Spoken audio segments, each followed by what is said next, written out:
Hello everyone, welcome to my channel English গাইস্টার। Friends, আজকে আবারও তোমাদের সম্মুখে একটি শর্ট স্টোরি নিয়ে হাজির হলাম। তো এই শর্ট স্টোরিটি থেকে তোমরা অনেক কিছু শিখতে পারবে। ভোকাবুলারি, গ্রামাটিক্যাল স্ট্রাকচার, প্রোনাউন্সিয়েশন সবগুলোই কিন্তু এই ভিডিও থেকে তোমরা শিখতে পারবে। তো অতএব তোমরা প্রথম থেকে শেষ অবধি ভিডিওটা দেখো। আশা করি এখান থেকে তোমরা অনেক কিছু শিখতে পারবো। এবং এই গল্পটা আমি পড়েছি, খুবই ইন্টারেস্টিং একটি গল্প। আশা করি তোমাদের খুবই ভালো লাগবে। এবং এখানে যে একটা বুদ্ধিমত্তার বিষয়টাকে তুলে ধরা হয়েছে, উইজডম, মানে বুদ্ধি কতটা কাজে লাগে ঠিক সময়ে, সেটা কিন্তু এখানে দেখানো হয়েছে। তো তোমরা প্রথম থেকে শেষ অবধি দেখো, আশা করি অনেক ভালো লাগবে গল্পটা। তো চলো টাইটেল দিয়ে শুরু করি। The Sage justice. আচ্ছা, সেজ মানে তোমরা জানো মহাজ্ঞানী বা ঋষিকে আমরা সেজ বলি। সেজ উচ্চারণটা হবে সেজ, ঠিক আছে? তো সেজ, এখানে দেখো অ্যাপোস্ট্রফি এস, এই উপরে কমাটাকে বলা অ্যাপোস্ট্রফি, আর তার সাথে এস থাকে। এই অ্যাপোস্ট্রফি এস এর অর্থ বাংলায় আমরা র অথবা এর করে থাকি, ঠিক আছে? যেমন অফ এর বেলা আমরা করে থাকি না, ঠিক এর ক্ষেত্রেও কিন্তু র বা এর হয়ে থাকে। তাহলে অর্থটা কী হবে? আর দা তো তোমরা জানো আর্টিকেল। দ্য সেজ জাস্টিস অর্থাৎ মহাজ্ঞানী বা ঋষির, আর জাস্টিস মানে হচ্ছে ন্যায় বিচার। ন্যায় বিচার। তাহলে অর্থ কী হচ্ছে? ঋষির বা মহাজ্ঞানীর জাস্টিস বা ন্যায় বিচার, ঠিক আছে? ঋষির ন্যায় বিচার। আজকের গল্পটির টাইটেল হলো ঋষির ন্যায় বিচার। জাস্টিস মানে হচ্ছে ন্যায় বিচার। তো চলো এবারে মূল পড়াটি পড়া যাক। ঔষধ কুমার ওয়াজ আ গ্রেট সেজ, ঠিক আছে? ঔষধ কুমার ছিলেন, ওয়াজ মানে হচ্ছে ছিলেন, এ মানে হচ্ছে একজন, গ্রেট মানে হচ্ছে মহান, আর সেজ মানে হচ্ছে ঋষি বা মহাজ্ঞানী। তো ঔষধ কুমার ছিলেন একজন মহান জ্ঞানী, ঠিক আছে? মহান ঋষি বলতে পারি। তো ঔষধ কুমার ছিলেন একজন মহান ঋষি। হি ওয়াজ ফেমাস, তিনি ছিলেন বিখ্যাত। ফেমাস মানে হচ্ছে বিখ্যাত, তিনি ছিলেন বিখ্যাত। Fur and wide. আচ্ছা, ফার অ্যান্ড ওয়াইড এটা হচ্ছে একটা ইডিএম, এর অর্থ হলো দূর দূরান্ত বা বহুদূর ব্যাপী বা সর্বত্র, ঠিক আছে? তো তিনি সর্বত্র বা দূর দূরান্তে বিখ্যাত ছিলেন। কিসের জন্য?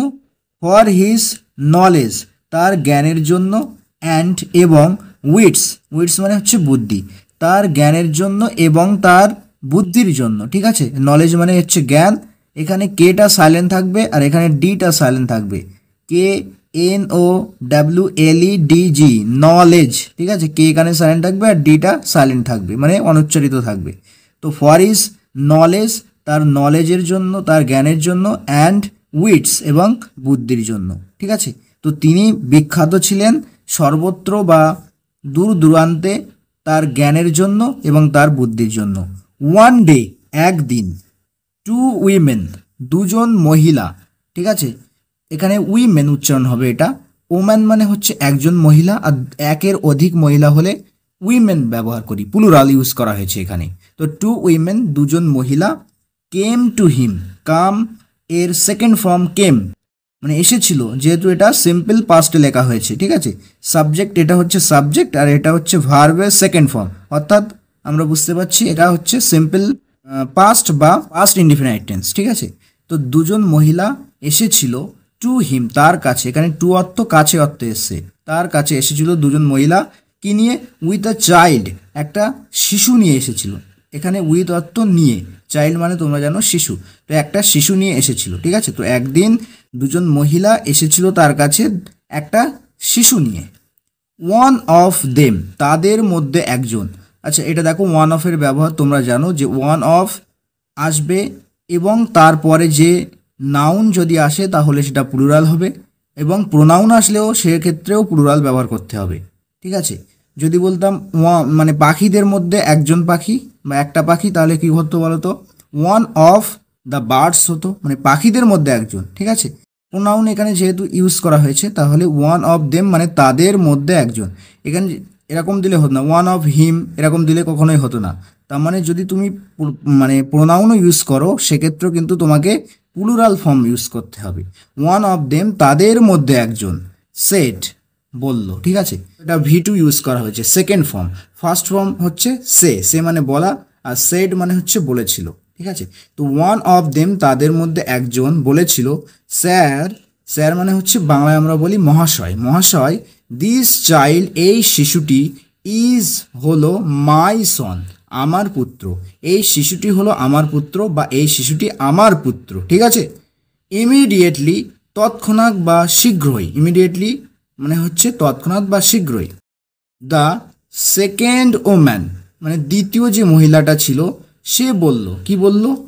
নো স্যার, না মহাশয়, হি ইজ মাই সান, না মহাশয়, সে হচ্ছে আমার পুত্র, ঠিক আছে। মাই সন মানে হচ্ছে আমার পুত্র, হি ইজ মাই সন, সে হচ্ছে আমার পুত্র। দিস ওম্যান, এই মহিলাটি, হ্যাজ স্টোলেন হিম, তাকে চুরি করে নিয়েছে। হ্যাবের সাথে ভার্বের থার্ড ফর্ম, তার মানে হচ্ছে এটা প্রেজেন্ট পারফেক্ট টেন্স, ঠিক আছে।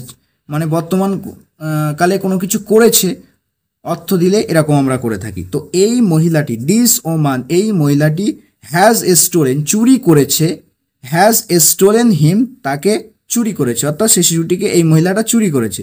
দ্বিতীয়জন মহিলা বলছে, some people were also with the two women. আচ্ছা, সাম পিপল, কিছুজন লোক, সাম মানে কিছু, আর পিপল মানে লোকজন, তোমরা জানো। তো কিছুজন লোক, ওয়ার মানে হচ্ছে ছিল, অলসো উইথ দেম, অলসো মানে তারাও ছিল, এরকম অর্থে ব্যবহার করে। অলসো মানে ও অর্থে ব্যবহার হয়, ঠিক আছে। তো সাম people were also with them, কিছু লোকও তাদের সঙ্গে ছিল, উইথ দ্য টু উইমেন মানে দুজন মহিলার সঙ্গে আরও কিছু লোকজন ছিল।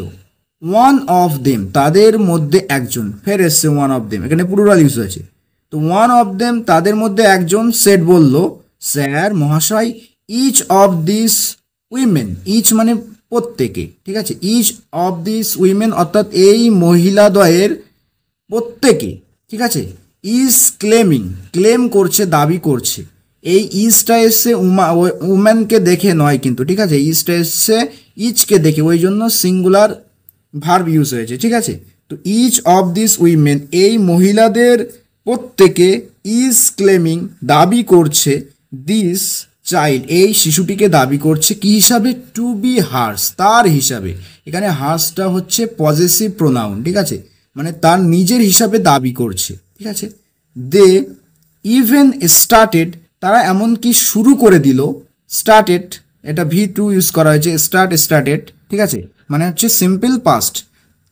দে ইভেন স্টার্টেড, এমনকি তারা শুরু করে দিয়েছিল বা শুরু করে দিল, টু ফাইট, কি করতে? লড়াই করতে। ফাইট মানে লড়াই করা। তো লড়াই করতে শুরু করে দিল বা ঝগড়া করতে শুরু করে দিল। ওভার দ্য ইস্যু, এই ইস্যু মানে হচ্ছে প্রবলেম বা সমস্যা, এই সমস্যাটার উপরে তারা লড়াই করতে লেগে গেল এমনকি। অ্যান্ড এবং, so we have brought them to you, so সুতরাং বা তাই, উই হ্যাভ ব্রট আমরা এনেছি। আচ্ছা, এটা হচ্ছে হ্যাভের সাথে ভার্বের থার্ড ফর্ম, তার মানে হচ্ছে এটা প্রেজেন্ট পারফেক্ট টেন্স। তো আমরা এনেছি, ব্রিং এর থার্ড ফর্ম হচ্ছে ব্রট, ঠিক আছে। ব্রিং, ব্রট, ঠিক আছে। তো এখানে থার্ড ফর্ম ইউজ করা হয়েছে V3। তো আমরা এনেছি, উই হ্যাভ ব্রট, আমরা এনেছি, দেম তাদেরকে, অর্থাৎ সেই দুজন মহিলার কথা বলা হচ্ছে যে তাদেরকে এনেছি, টু ইউ আপনার কাছে। টু অর্থ এখানে কাছে অর্থ এসছে, টু ইউ আপনার কাছে। তো সুতরাং বা তাই আমরা এনেছি তাদেরকে আপনার কাছে, ঠিক আছে। ঋষির কথা বলা হচ্ছে যে ঋষির কাছে এনেছে। নাও, এখন, you are to make justice, এখন ইউ আর টু, আচ্ছা you are to make justice মানে এখন আপনাকে বিচার করতে হবে বা ন্যায় বিচার করতে হবে, ঠিক আছে। দেখো এখানে সাবজেক্ট থাকবে, এই ব্যবহারটা জানো, সাবজেক্ট থাকবে, তারপর যে কোনো বি ভার্ব থাকবে, ঠিক আছে। বি ভার্বের মধ্যে হতে পারে অ্যাম, ইজ, আর, ঠিক আছে। অ্যাম ইজ আর মধ্যে যে কোনো একটা হতে পারে, অথবা ওয়াজ ওয়ার হতে পারে, ওয়াজ ওয়ার। তারপরে কি হয় বলো তো? তারপরে টু হবে, তারপরে হচ্ছে ভার্বের বেস ফর্ম হবে, ঠিক আছে, বেস ফর্ম। তো এরকম যদি আসে তখন মানে হয় কোনো কিছু করতে হবে মানে দেয়, ঠিক আছে। অতটা বাধ্যবাধকতামূলক বোঝায় না, কিন্তু করতে হবে এরকম জাস্ট একটা সাজেশন দেওয়া হয়। মানে you are to make justice মানে আপনাকে জাস্টিস বা ন্যায় বিচার করতে হবে। যদি বলতাম আমাকে ন্যায় বিচার করতে হবে তাহলে কি হতো? I am two make justice. যদি বলতাম তাকে ন্যায় বিচার করতে হবে, he is two make justice, তার মানে এটা সাবজেক্ট অনুযায়ী এই ভার্বটা হবে, ঠিক আছে। তো বোঝা গেল যে এখন আপনাকে বিচার করতে হবে as to home the child belongs, as to home মানে কার প্রতি, দ্য চাইল্ডটি বা শিশুটি বিলং করে, মানে কার অধীনে রয়েছে বাচ্চাটা বা কে এই বাচ্চাটার মালিক। ঠিক আছে, বিলং করা মানে তোমরা জানো কোনো জায়গা থেকে বিলং করা মানে কোনো জায়গার অধিবাসী হওয়া, আর কোনো কিছু পজেশনের ক্ষেত্রেও কিন্তু বিলং ব্যবহার করা হয়ে থাকে। ঠিক আছে, মানে এখানে পজেশনের ক্ষেত্রে এসছে যে এটা কার অধিকার রয়েছে বা এর মালিককে, শিশুটির মালিককে বা শিশুটি কার বা কার কাছে যাবে এটা আপনাকে বিচার করতে হবে। ঠিক আছে, সেজ ঔষধ টুক দ্য চাইল্ড, তো ঋষি ঔষধ টেকের সেকেন্ড ফর্ম হচ্ছে টুক, নিয়েছিল, দ্য চাইল্ড শিশুটিকে নিয়েছিল, ইন হিজ ল্যাপ তার কোলে, ল্যাপ মানে হচ্ছে কোল। ঠিক আছে, তো তার কোলে নিয়েছিল, অ্যান্ড এবং ড্রু, এটা উচ্চারণ হবে ড্রু আ লাইন, ড্রু আ লাইন মানে হচ্ছে একটা লাইন বা রেখা টানলো, কোথায় টানলো, অন দ্য গ্রাউন্ড মাটির উপরে একটা রেখা টানলো। ঠিক আছে, ড্র মানে হচ্ছে টানা, জানো তোমরা আঁকা বা টানা, এখানে ড্রু আ লাইন একটা রেখা টানলো অন দ্য গ্রাউন্ড মাটির উপরে। দেন তারপরে হি মেড দ্য চাইল্ড লাই, আচ্ছা এখানে মেড এসছে মানে এটা হচ্ছে সেকেন্ড ফর্ম ইউজ করা হয়েছে, ফার্স্ট ফর্ম ছিল MEK, মেক কিন্তু পজিটিভ ভার্ব হিসেবে এখানে ইউজ হয়েছে। Make somebody to do something এর অর্থ হচ্ছে কাউকে দিয়ে কোনো কিছু করানো। ঠিক আছে, বা কাউকে কোনো কিছু করতে বাধ্য করা অর্থে এসে থাকে। তো এখানে দেখো দেন তারপর হি মেড দ্য চাইল্ড, তারপর সে শিশুটাকে কি করলো, মেড দ্য চাইল্ড লাই মানে শোয়া, আর মেড দ্য চাইল্ড লাই মানে শিশুটিকে শোয়ালো। ঠিক আছে, মানে এটা বাধ্য করে শোয়াচ্ছে হচ্ছে এখানে, তো মেড দ্য চাইল্ড লাই শিশুটাকে শোয়ালো। ঠিক আছে, এখানে সেকেন্ড ফর্ম ইউজ করা হয়েছে যেহেতু অতীতকালের কথা বলা হচ্ছে সেই জন্য। দেন হি মেড দ্য চাইল্ড লাই, তারপর তিনি শিশুটাকে শোয়ালেন, অন দ্য লাইন মানে রেখাটির উপর, যে রেখা বা দাগ টানা হলো তার উপর কিন্তু শোয়ালেন। ঠিক আছে, কে শোয়ালেন, ঋষি শোয়ালেন। Now addressing the two women he said, আচ্ছা অ্যাড্রেস মানে তোমরা জানো ঠিকানা, আর অ্যাড্রেস অর্থ আবার কখনো কখনো সম্বোধন করাও হয়ে থাকে। ঠিক আছে, তো এখানে সম্বোধন অর্থে এসছে। নাও অ্যাড্রেসিং দ্য টু উইমেন, এখন দুজন মহিলাকে সম্বোধন করে। ঠিক আছে, অ্যাড্রেসিং আইএনজি যুক্ত করা হচ্ছে, মানে এরকম মানে করব অ্যাড্রেসিং বা সম্বোধন করে। ঠিক আছে, তো এখন সম্বোধন করে দ্য টু উইমেন দুজন মহিলাকে। ঠিক আছে, সম্বোধন করে কি বলল, হি সেড তিনি বললেন, কি বললেন, you each stand on either side of the line, you each তোমরা প্রত্যেকে, স্ট্যান্ড দাঁড়াও, কোথায় দাঁড়াও, on either side of the line, যে লাইন বা রেখা টানা আছে তার ইদার সাইডে মানে হচ্ছে বোথ সাইডে, উভয় সাইডে, মানে একজন এদিকে দাঁড়াবে লাইনের, একজন ওদিকে দাঁড়াবে। ঠিক আছে, তো ইদার সাইড অফ দ্য লাইনে মানে প্রত্যেক সাইডে বা লাইনের দুই সাইডেই দাঁড়াতে বললো, ইচ উইমেনকে প্রত্যেক, মানে ইচ উম্যানকে প্রত্যেক মহিলাকে। ঠিক আছে, অ্যান্ড এবং পুল দ্য চাইল্ড, এবং পুল মানে হচ্ছে টানো, দ্য চাইল্ড শিশুটিকে টানো, টুয়ার্ডস ইউর সেলফ, টুয়ার্ডস মানে দিকে, আর ইউর সেলফ মানে নিজেদের। ঠিক আছে, রিফ্লেক্সিভ প্রোনাউন ইউজ হয়েছে, ইউর সেলফ নিজেদের দিকে। ঠিক আছে, তো নিজেদের দিকে টানো মানে যেরকম আমরা রশি টানা খেলি না, তো সেরকমই কথা বলছে, কিন্তু এক্ষেত্রে শিশুটি রশ্মির ভূমিকা পালন করছে। ঠিক আছে, ছবিতে দেখেছো তোমরা, দেখো ছবিটা দেখতে পাচ্ছ এখানে কেমনভাবে টানছে দুজন মহিলা, আর ঋষি দাঁড়িয়ে আছে এখানে চিন্তা করছে, এরা দেখছে কি হচ্ছে। ঠিক আছে, দ্য ওয়ান হু সাকসিড, আচ্ছা দ্য ওয়ান বলতে সেই ব্যক্তি, ওদের মধ্যে একজন ব্যক্তি কথা বলা হচ্ছে, সেই ব্যক্তি হু সাকসিড যে সফল হয় বা সফল হবে, যে ব্যক্তি সফল হবে, এক কথা আমরা বলতে পারি যে সফল হবে, যে ব্যক্তি সফল হবে ইন পুলিং দ্য চাইল্ড শিশুটিকে টানাই বা শিশুটিকে টেনে যে সফল হবে টুয়ার্ডস হারসেল নিজেদের দিকে। ঠিক আছে, যে ব্যক্তি বা মানে যে ব্যক্তি বলতে ওই মহিলাদের মধ্যে যে টেনে নিজের দিকে টেনে সফল হবে, সাকসিড মানে কি সফল হওয়া। ঠিক আছে, যে সফল হবে নিজেদের দিকে টেনে, উইল হ্যাভ দ্য চাইল্ড, আচ্ছা এখানে হ্যাভটা গেট অর্থে এসছে। ঠিক আছে, উইল হ্যাভ দ্য চাইল্ড শিশুটিকে পাবে। ঠিক আছে, উইল হ্যাভ মানে পাবে, বা উইল গেট পাবে দ্য চাইল্ড শিশুটিকে। ঠিক আছে, মানে যে ব্যক্তি সাকসিড হবে টানাই নিজেদের দিকে সেই কিন্তু শিশুটাকে পাবে। মানে যে জিতে যাবে রশি টানা খেলায় আর কি, শিশুটির দিয়ে শিশু টানা খেলা বলতে পারি। তো এই শিশু টানা খেলায় যে মানে জিতে যাবে সেই পাবে শিশুটি, ঠিক আছে। তারপরে দেখো,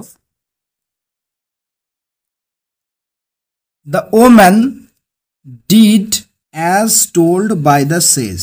দ্য ওম্যান, আচ্ছা উইমেন, দ্য উইমেন মহিলাদ্বয়, ঠিক আছে, ওই মহিলা দুজনা ডিড করলো, অ্যাজ টোল্ড যেমনটা বলা হলো, বাই দ্য সেজ অর্থাৎ ঋষিটির দ্বারা। ঋষিটি যেমন বললেন ঠিক তেমনই কিন্তু মহিলাদ্বয় করলেন, ঠিক আছে। The child began to cry, the child শিশুটি, বিগ্যান টু ক্রাই কাঁদতে আরম্ভ করলো, ঠিক আছে। শিশুটি কি করলো, বিগ্যান টু ক্রাই, ভি2 ইউজ করা হয়েছে। বিগিনের সেকেন্ড ফর্ম হচ্ছে বিগ্যান। তো শিশুটি শুরু করেছিল টু ক্রাই, কাঁদতে শুরু করেছিল। টু ইনফিনিটিভ ইউজ করা হয়েছে, কি করতে শুরু করেছিল, টু ক্রাই, কাঁদতে। বিকজ অফ, বিকজ অফ এর অর্থ হচ্ছে কারণে, বিকজ অফ দ্য পেন, পেনের কারণে, ব্যথার কারণে, যন্ত্রণার কারণে। আচ্ছা এই যন্ত্রণা কেন হয়েছিল সেটার জন্য দেখো একটা ভি3 ইউজ করা হয়েছে, মানে ভার্বের থার্ড ফর্ম অর্থাৎ পাস্ট পার্টিসিপেল ইউজ করা হয়েছে। আচ্ছা এই পাস্ট পার্টিসিপেল এখানে কিন্তু অ্যাজেক্টিভ হিসেবে প্লে করছে, ঠিক আছে। তো পেনটা কেন হয়েছিল, কস্ট, যে পেনটা ঘটেছিল বা হয়েছিল, on being pulled, on being pulled মানে টানাই, ঠিক আছে। তো এই মানে উভয় দিক থেকে যে টান ছিল সেই টানাই কিন্তু ঘটেছিল পেনটা, সেই পেনের কারণেই কিন্তু মানে শিশুটি কাঁদতে শুরু করেছিল, ঠিক আছে। সিইং দিস, সিইং মানে হচ্ছে দেখে, আর দিস মানে হচ্ছে এটা। তো সিইং দিস, এটা দেখে, ওয়ান ওম্যান একজন মহিলা, লেট হার গ্রিপ লুজ, তো এটা দেখে একজন মহিলা, লেট হার গ্রিপ লুজ, তার গ্রিপকে, তার যে মুষ্টি বেঁধে ধরেছিল শিশুটাকে, সেই গ্রিপটাকে লুজ করে দিল অর্থাৎ ঢিলা করে দিল, ঠিক আছে। লেট হার গ্রিপ লুজ মানে হচ্ছে তার গ্রিপকে ঢিলা করে দিল, ঠিক আছে। অ্যান্ড এবং স্টার্টেড ক্রাইং, এবং স্টার্টে শুরু করলো কি করতে, ক্রাইং কাঁদতে শুরু করলো, এবং কাঁদতে শুরু করলো। শি সেড মানে সে বলল অর্থাৎ সেই মহিলাটা বলল, কি বলল, দিস ইজ হার সন, এটা হলো তার পুত্র। গিভ হিম টু হার, এটা তাকে দিয়ে দাও, অর্থাৎ তাকে, অর্থাৎ শিশুটাকে তাকে দিয়ে দাও। The second woman took the child, দ্বিতীয় মহিলাটি নিয়েছিল, টেকের সেকেন্ড ফর্ম টুক, নিয়েছিল চাইল্ড শিশুটিকে, ইন হার ল্যাপ তার কোলে, ঠিক আছে, তার কোলে নিয়েছিল। অ্যান্ড এবং সেড জুবিল্যান্ড, এবং বলল, সে এর সেকেন্ড ফর্ম হচ্ছে সেড, বলল, জুবিল্যান্টলি, জুবিল্যান্টলি মানে আনন্দের সহিত, আনন্দের সহিত বলল, দিস চাইল্ড ইজ মাইন, এই শিশুটি হলো আমার। মাইন এখানে পজেসিভ প্রোনাউন হিসেবে ব্যবহার হয়েছে, তো এই শিশুটি হচ্ছে আমার। আই হ্যাভ ওন, আমি জিতে গেছি, আই হ্যাভ ওন, হ্যাভের সাথে ভার্বের থার্ড ফর্ম অর্থাৎ এটা হচ্ছে present perfect tense. I have won, আমি জিতে গেছি, ঠিক আছে। উইন এর থার্ড ফর্ম হচ্ছে won, win won won. Listening to this, এটা শুনে, লিসেনিং মানে হচ্ছে শুনে, এটা লিস্টেনিং না, এটা লিসেনিং উচ্চারণ হবে। লিসেনিং টু, আর লিসেনিং এর সাথে সর্বদা টু প্রিপোজিশন ইউজ হয়, ঠিক আছে। তো লিসেনিং টু দিস, এটা শুনে, দ্য সেড মহাজ্ঞানী ঋষি বললেন, কি বললেন, নো না, this child is not yours, এই শিশুটি তোমার নয়, ঠিক আছে। নট ইয়োর্স এখানেও কিন্তু পজেসিভ প্রোনাউন ইউজ হয়েছে, এই শিশুটি কিন্তু তোমার নয়। কে বলেছিল, ঋষিটি বলেছিল। The child is of that lady, শিশুটি ওই মহিলাটি, দ্য চাইল্ড ইজ শিশুটি হলো, অফ দ্যাট লেডি ওই মহিলাটির, ঠিক আছে, ওই মহিলাটির। She couldn't bear, she couldn't bear, সে সহ্য করতে পারেনি, ঠিক আছে। কুড নট বিয়ার, ঠিক আছে, কুড নটের কন্ট্রাকশন ফর্ম বা শর্ট ফর্ম করা হচ্ছে কুডন্ট। তো সে সহ্য করতে পারেনি, বিয়ার, বিয়ার মানে সহ্য করা, তো সে সহ্য করতে পারেনি। সিং দেখা, দেখা সহ্য করতে পারেনি, কি দেখা সহ্য করতে পারেনি, the pain of the child, শিশুটির যন্ত্রণা দেখা সে সহ্য করতে পারেনি। হেন্স তাই, she let her grip loose, তাই সে তার গ্রিপকে, তার মুষ্টিটাকে লুজ করে দিয়েছিল, ঢিলা করে দিয়েছিল, ঠিক আছে। বাট ইউ কিন্তু তুমি, অন দ্য আদার হ্যান্ড অন্যদিকে, ঠিক আছে, অন দ্য আদার হ্যান্ড মানে অন্যদিকে। But you on the other hand, কিন্তু তুমি অন্যদিকে তুমি didn't have any mercy. Didn't have, did not এর কন্ট্রাকশন ফর্ম, ডিডন্ট হ্যাভ নেই, কি নেই, এনি মার্সি, কোনো দয়া নেই, অন দ্য চাইল্ড, শিশুটির উপর। অন্যদিকে তোমার শিশুটির প্রতি কোনো দয়া নেই, ঠিক আছে, শিশুটির উপর তোমার কোনো দয়া নেই। মার্সি মানে হচ্ছে দয়া, এনি মানে হচ্ছে কোনো, তো any mercy on the child, ঠিক আছে। But you on the other hand, কিন্তু তোমার অন্যদিকে ডিডন্ট হ্যাভ নেই, এনি মার্সি কোনো দয়া, অন দ্য চাইল্ড শিশুটির উপর। How can you be the mother, how can কিভাবে পারো, ইউ তুমি, বি হিজ মাদার কিভাবে তুমি তার মা হতে পারো। A mother cannot bear the pain of her child, একজন মা পারে না, ক্যানট বিয়ার সহ্য করতে পারে না, দ্য পেন যন্ত্রণা ব্যথা সহ্য করতে পারে না, অফ হার চাইল্ড তার শিশুর, তার সন্তানের, ঠিক আছে। তো একজন মা তার শিশুর ব্যথা যন্ত্রণা সহ্য করতে পারে না। সুতরাং গিভ দ্য চাইল্ড, শিশুটিকে দাও, টু দ্য অ্যাকচুয়াল মাদার, প্রকৃত মায়ের কাছে, আসল মায়ের কাছে, ঠিক আছে। টু মানে এখানে অর্থ কাছে, টু দ্য অ্যাকচুয়াল মাদার, আসল মায়ের কাছে। সুতরাং শিশুটিকে দাও টু দ্য অ্যাকচুয়াল মাদার, আসল মায়ের কাছে। The people were very impressed, তো লোকজনেরা খুবই ইমপ্রেসড হলো, ইমপ্রেস মানে হচ্ছে মুগ্ধ হয়ে গিয়েছিল, বাই সেজ ঔষধস জাস্টিস, ঠিক আছে। তো মহাজ্ঞানী ঋষির নাম হচ্ছে ঔষধের, জাস্টিসে এখানে অ্যাপোস্ট্রফি এস এর ব্যবহার, র বা এর অর্থ দিচ্ছে, মানে ঔষধের, মহারিষি বা ঋষি ঔষধের ন্যায় বিচারে, ঠিক আছে।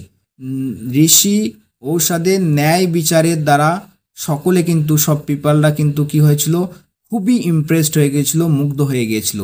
দিস ইনসিডেন্ট, এই ঘটনাটি, ইনসিডেন্ট মানে হচ্ছে ঘটনা, দিস ইনসিডেন্ট এই ঘটনাটি এনহ্যান্সড হিজ পপুলারিটি, এনহ্যান্স মানে বৃদ্ধি করা, ইনক্রিজ করা, ঠিক আছে। তো বৃদ্ধি করেছিল হিজ পপুলারিটি, তার পপুলারিটিকে, তার জনপ্রিয়তাকে আরও বৃদ্ধি করেছিল, ইভেন মোর আরও বেশি, ঠিক আছে। ইভেন মোর মানে এমনকি আরও বেশি তার জনপ্রিয়তা বৃদ্ধি করেছিল এই ঘটনাটি, ঠিক আছে। এনহ্যান্স মানে হচ্ছে বৃদ্ধি করা, আর পপুলারিটি মানে হচ্ছে জনপ্রিয়তা, ঠিক আছে। ইভেন মোর মানে আরও বেশি। তো এই ছিল বন্ধুরা আজকের শর্ট স্টোরিটি। আশা করি বন্ধুরা তোমাদের এই শর্ট স্টোরি খুবই ভালো লেগেছে। কেমন লাগলো কমেন্টে জানিও, লাইক করে দিও আর বন্ধুদের সাথে শেয়ার করো। আর কোনো স্ট্রাকচার যদি এখানে তোমাদের বুঝতে অসুবিধে হয় তাহলে সেই লাইনটা কমেন্টে লিখে জানাও, ঠিক আছে, আমি যথাযথ উত্তর দেওয়ার চেষ্টা করব। তো আজকে এই পর্যন্ত, পরবর্তীতে অন্য কোনো ভিডিও নিয়ে দেখা হচ্ছে। Thanks for watching this video.